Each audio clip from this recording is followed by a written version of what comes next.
चले भाई शुरू करें। विक्की जी शुरू करें।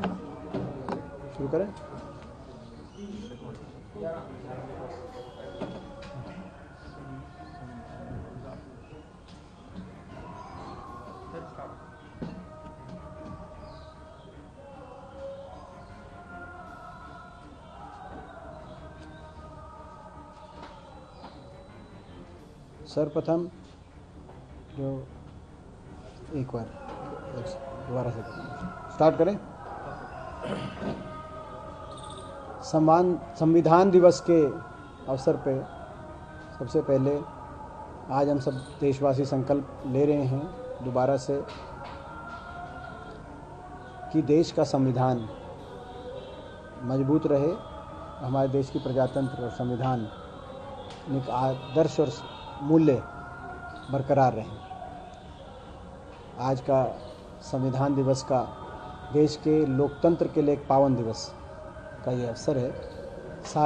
सभी संविधान निर्माताओं को हम आज याद करते हैं, उनके दिए गए संविधान को देश में लागू रखने के लिए, बनाए रखने के लिए आज हम संकल्पित हैं। एक जो जिस विषय के लिए आज आपको यहाँ पे आप सब आए हैं, बुलाया गया है, बहुत ही एक आत्मा को झंझोड़ने वाला हादसा देश के सामने आया। एक 17 वर्षीय नौजवान लाखन माजरा गांव रोहतक से हार्दिक, जो अपने दिल में एक सपना संजोए हुए था, जिसका भारतीय बास्केटबॉल टीम में सिलेक्शन अभी हुआ था। वो चाहता था कि भारत की टीम के कप्तान के रूप में देश के तिरंगे को अंतर्राष्ट्रीय स्तर पर ऊंचा करने का कार्य करे,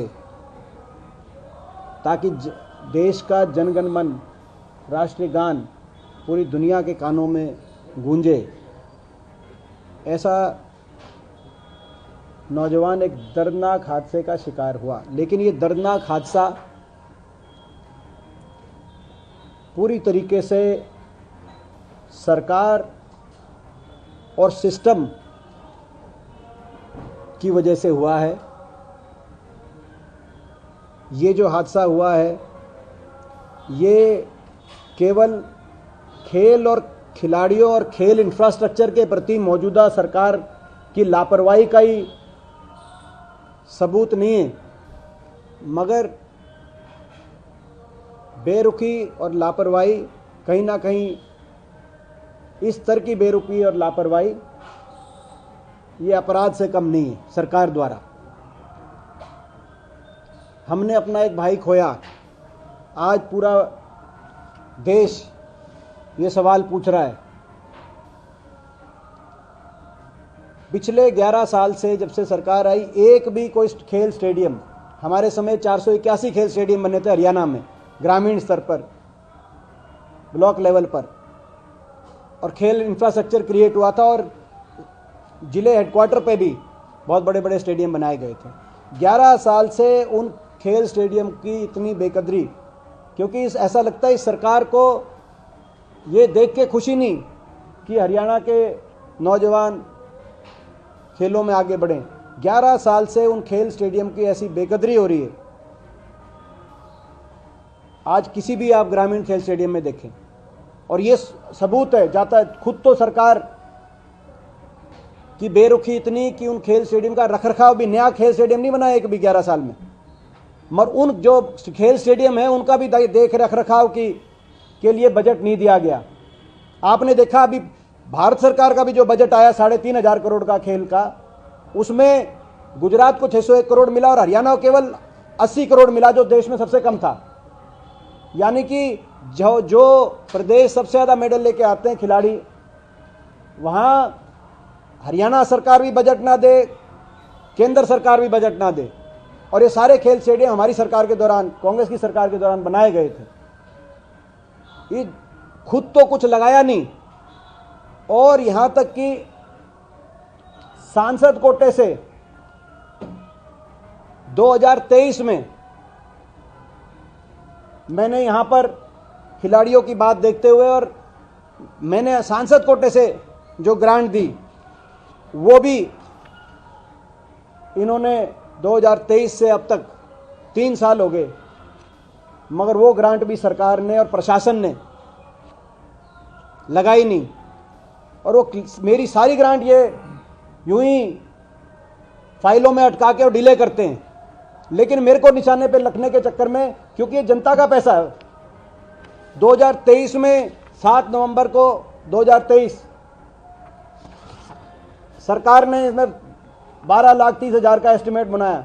वो मैंने सांसद कोटे से मंजूर करके, मैंने सरकार नहीं दे रही हम देंगे, वो दिया इस खेल स्टेडियम में।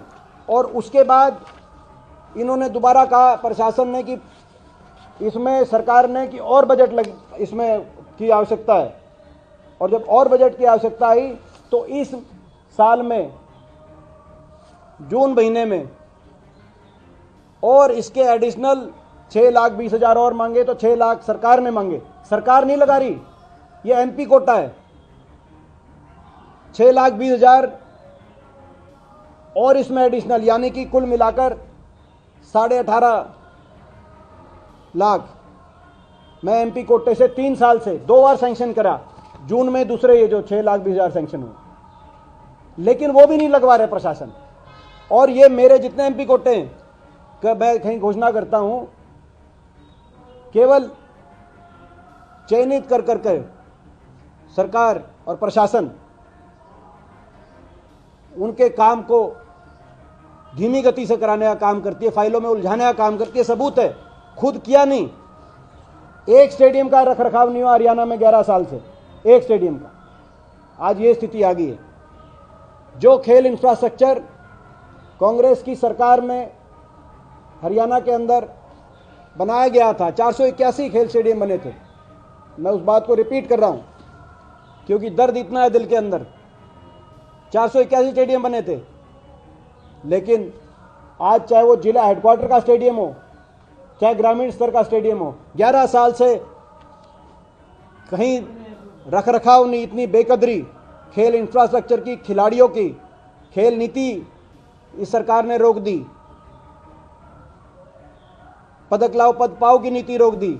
ऐसा लगता है इस सरकार को इस बात से तकलीफ है कि हरियाणा के बच्चे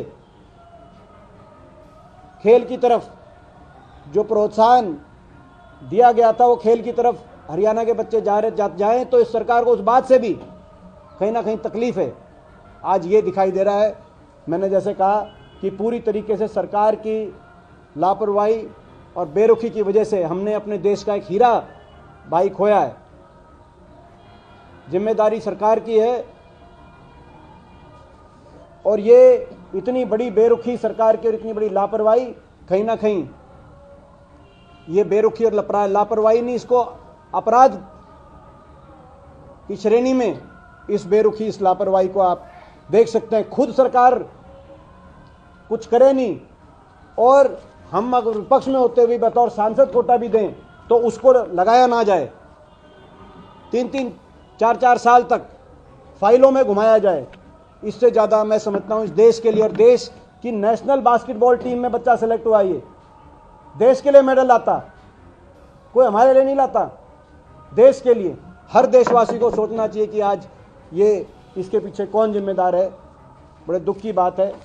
यहाँ से हम एक बार वहीं जाए, हार्दिक भाई को श्रद्धांजलि देने के लिए अभी लाखन माजरा गांव में जा रहे हैं, जाएंगे यहाँ से, और बड़े दुखद बात है। बाकी देखिए, वो आप देख ही रहे होगे, उसका आज सारा फुटेज भी सामने आ गया, सारी बात जो हुई है। ये खेल स्टेडियम लाखन माजरा में, जैसे मैंने कहा, पूरे प्रदेश में 481 स्टेडियम बने थे, उनमें से ये खेल स्टेडियम उस समय बनवाया गया था। मैंने एमपी कोटे से और उस समय की सरकार से ग्रांट लेके ये स्टेडियम बनवाया था। लेकिन जैसे हरियाणा में बाकी किसी खेल स्टेडियम में रखरखाव, बिल्कुल सरकार ने उनकी रखरखाव, नया एक भी नहीं बनाया, रखरखाव की भी का बजट नहीं दिया 11 साल से। इस खेल स्टेडियम की उसी तरीके से बेरुखी, और जब बेरुखी का आलम था कि 11 साल सरकार की कोई रखरखाव नहीं हुआ, तो गांववासी दोबारा से, ग्रामवासियों ने मेरे समक्ष बात रखी। 2023 की बात है, उस समय मैंने इसमें एमपी कोटा का पहली किस्त दी 12, उस समय सरकार ने कहा 12,30,000 प्रशासन की तरफ से एस्टीमेट आया, वो अप्रूव किया, लगाया नहीं, उलझा के रखा। अगर वो लगा देते आज हमारा हीरा भाई बच जाता। 3 साल पहले की बता रहा हूं मैं। उसके बाद प्रशासन ने उलझा के कहा कि इसको और बढ़ाओ। मैंने जून में जितना प्रशासन ने कहा 6,20,000 और वो भी मंजूर कराया अपने एमपी कोटे से, सरकार की तरफ से एक पैसा नहीं, एमपी कोटे से कराया, वो मंजूर, वो भी नहीं लगाया अभी तक। उस बात को भी आज 6 महीने हो गए, वो भी एमपी कोटा नहीं लगाया। आप समझ सकते हो कि ये तो नीतिगत बेरुखी, नीतिगत लापरवाही और नियति सरकार की बेरुखी, नियति लापरवाही का ये कारण बना। यहां तक कि मुख्यमंत्री जी से मिले बच्चे, मुख्यमंत्री जी से भी मिले, नायब सैनी जी से, और उससे पहले भी, लेकिन कोई कहीं से कोई ना खुद करो और ना कोई दूसरा करने का प्रयास करे तो एमपी कोटे को उलझाने का काम करो। मैं समझता हूं कि आज ये इस घटना से पूरे देश के दिल के अंदर आज एक दर्द हुआ है। हमारी आत्मा को झंझोड़ने का काम इस घटना ने किया है और जो है जितने शब्द इसके बारे में कहे जाएं वो कम।